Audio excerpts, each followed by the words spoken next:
been defeated. Warning. Now entering a contaminated area.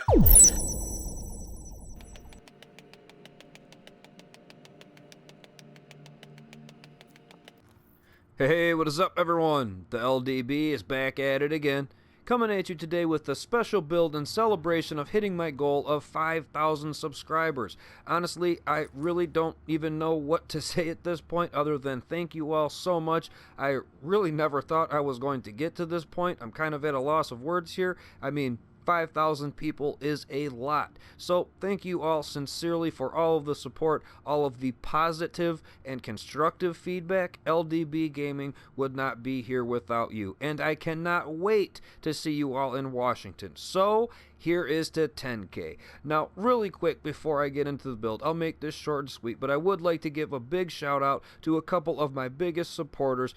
Marley, you the man. You're always down to play. You've been here since day one. You've helped me out with a few things here and there. I definitely appreciate you. Circus, you the electronics man. You definitely helped me out with a couple things on the electronics builds, that I kind of hit a brick wall on. So shout out to you, as well as my buddy Clint. Now, everybody, definitely go check out Clint's channel and let him know the LDB sent you. I will have a link in the description below to one of his videos. That way you can find his channel very easily. But he is a very knowledgeable person. He is a regular uploader. He also enjoys soft music, playing skirmish, and can, build just about any kind of hybrid you can think of. He actually did a build like this just about a month ago or so, I think, and he really gave me the itch to build one again for myself as well as for you guys, and I hope you enjoy. So, as always, if you enjoy or find these videos helpful, definitely smash that like button, subscribe for future content if you are new to the channel, make sure you got that notification bell on, and go ahead and drop a comment down there letting everybody know how and if you have been running a Hexo in 1.8.3. So let's get into it. Okay, so let's go over these skills and talents really quick. Nothing too crazy going on here. I'm going to be going with a booster shot. Temporarily increases damage and damage resistance, as well as healing you, obviously, but that increase of damage of 15% on top of the damage resistance of 7.5% really do come in handy on this build specifically because we are not using classified gear. Classified gear has that 1401 roll. On the high end and exotic gear, you can only get to that 1272. So, any way that you can get any kind of increased damage on top of damage resistance is definitely a good thing. Now, you could always go with that overdose there to get a bigger chunk of life back. To each their own, whatever you want to go with. As well as you could go with a pulse, because this is a crit build. This will definitely help you get your crit chance and damage up a little bit. So, if that's your thing, definitely try it out. But for me, I'm going to be going with an immunizer because of, well, pred. They're out there all over the place, and this will definitely help you out with that, as well as the flame and shock turrets. I think that the turrets have kind of slowed down a little bit, but they're still out there, and this will help you out with that. Now, moving on to the signature, I'm going to be going with a recovery link overall. Again, I'm mainly a solo player, but this will definitely help you pick up other teammates, as well as, if you want to pop this at the end of the round and make sure you can make that final push and just put everybody down. It works really nice, as well as the tack link. I put this on a couple times, and it works the same way. Right at the end, when you only got a few kills left in skirmish or, last stand, something like that, pop this and just push it to the max and get it over with, right? Get her done. So that's about that for the skills. Let's go on to the talents. Okay, so as far as talents go, I'm going to be going with Adrenaline. Medkit gives you that 7 seconds of immunity from status effect. Kind of goes along with the Immunizer box. Hand in hand, I think they work out really nice. Now, moving on to Critical Save. Use a Medkit during low health to increase damage resistance by 20%. So, in a pinch, if you're really getting lit up and you pop that med kit, you get the health back on top of a little bit of damage resistance. And again, on this build, any kind of resistance you can get is an awesome thing. So moving on to precision, I guess no crit build would really be complete without it. Pretty straightforward. Headshot a hostile to pulse them for 10 seconds. Extremely effective. And moving on to, well, on the move, kill a hostile while moving to reduce incoming damage by 15%. So again, that's just another incoming damage buff that we're going to be getting, and it's been working out great. So let's get on to the build itself. And here it is. So, as you can see, we got everything all mixed up right here. We only have one classified piece because it has that higher roll, and we are not going to be making any kind of set bonuses or anything. Do not use the Ninja Bike bag, especially if you are going to use the skull gloves, and we'll go over that in just a moment. But first, let's look at the weapons here. Now, I honestly don't even know what my primary weapon is. You can look up there, you got the firepower. It's pretty high for a Hexo build, I'd have to say. 7,100 firearms, and we're at 535,000 firepower with the card counter flapped up. With it down, we're still at 463,000. I'd say we're doing pretty good. The stamina, just over 5,000. We got 445,000 toughness. I was trying to get to at least 450, but I guess we'll have to settle for that. And we actually have a little bit of skill power on there, and I'll show you why in just a little bit. But again, let's move on to the weapons here. Again, I don't know which one is really my primary. I have one that has deadly responsive card counter, and then I have one that has unforgiving deadly card counter. So that unforgiving deadly or the deadly responsive, it seems to work better off bat. You know when you first engage into a fight, you're getting those higher crits because you are closer, obviously, and you don't have to wait to lose a segment before unforgiving kicks in. But at the same time, if you start out with the unforgiving house, you don't even have to worry about it. As soon as you start losing that health segment, you're going to have that damage up, and then if you really get lit up, you're going to be doing even more damage. But you could always, switch back and forth, whatever you want. Really, any kind of SMG will work pretty good for you, I think. And, that's what I've been running with right here. So, what I've been going with as far as mods are, what you would expect. Magazine with crit chance, rate of fire, and big mag on there. We got the optics with crit damage, accuracy, and crit chance. We have the muzzle with crit damage, crit chance, and accuracy, and the underbarrel with crit damage, a little bit of optimal range, and stability. So again, pretty straightforward on that, nothing crazy. Let's go off to the gear pieces individually and see what those all do. Okay, so my chest piece is a Barrett vest. I have it rolled for firearms, and I really do love Barrett's vest. Ever since it came out, I mean, it's been awesome, and it still works awesome today. No skills on cooldown increase skill power by 10%. One skill on cooldown increases damage by 5%. Two skills on cooldown increases armor by 10%. Now that last part, when you go into skirmish or last stand, we're all aware of the normalization. All of your armor gets nerfed down, and this really can help you out. When this is active, honestly, I definitely can feel it. And I mean, an extra 10% armor is definitely a good thing. Now, we have it rolled for skill, haste, health, and ammo capacity. If you wanted, you could get a little bit of exotic damage resilience, and I'll show you why in just a little bit, especially once I show you the character sheet.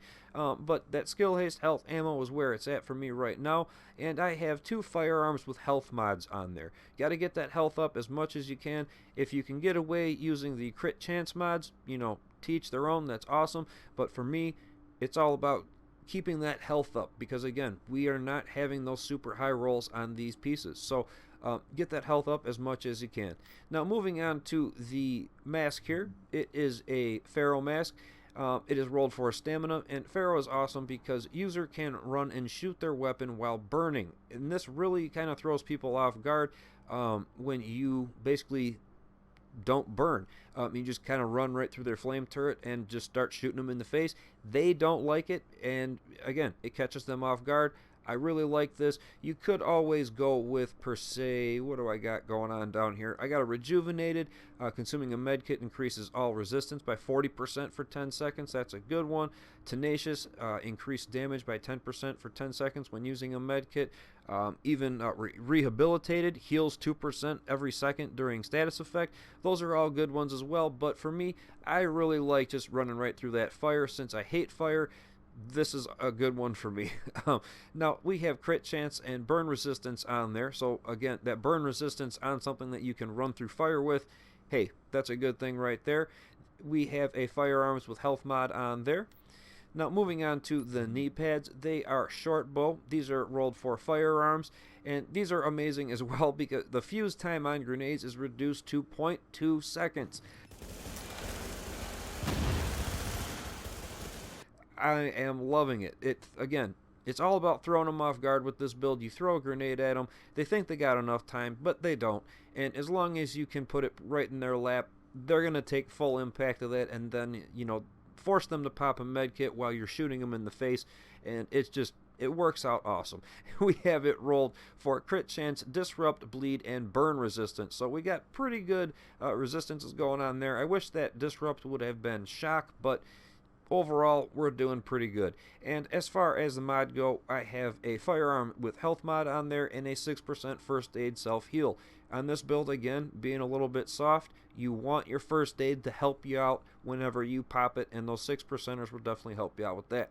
So, moving on to the holster here, it can be any kind of classified piece, does not matter. The only thing that I would say is pick one that is maxed out. As you can see, we have max armor, 1401s across the board, and that is what we are looking for to push our stats up just that extra little bit and not have a skill active, a gear set active.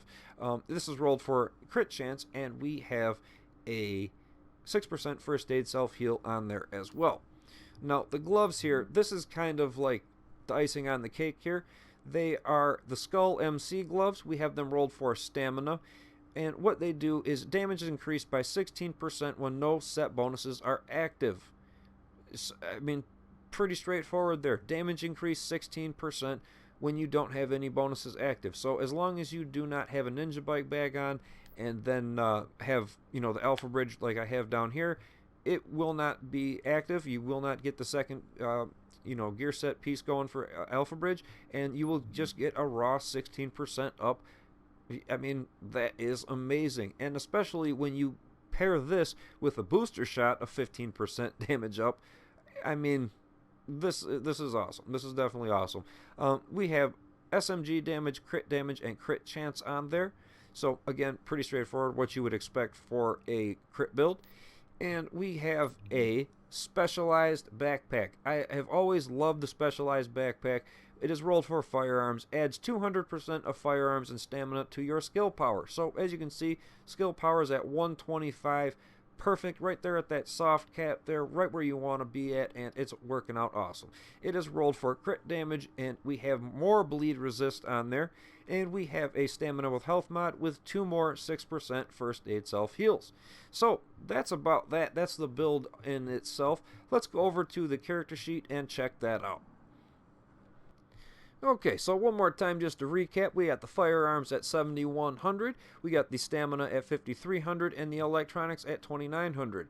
The weapon damage per bullet is 24,500, so we're doing pretty good, I'd say, for a Hexo build. I mean, this is pretty much what I'm running almost with my Alpha Bridge, Banshee, things like that. I mean, these are some pretty high numbers for just a mix-up build. It's working out awesome.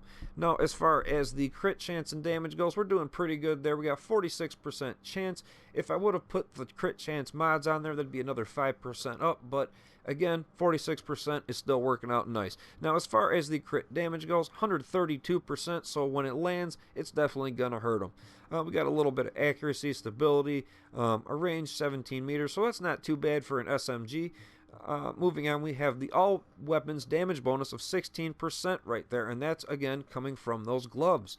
And when you compare that with the SMG damage bonus as well, that's awesome.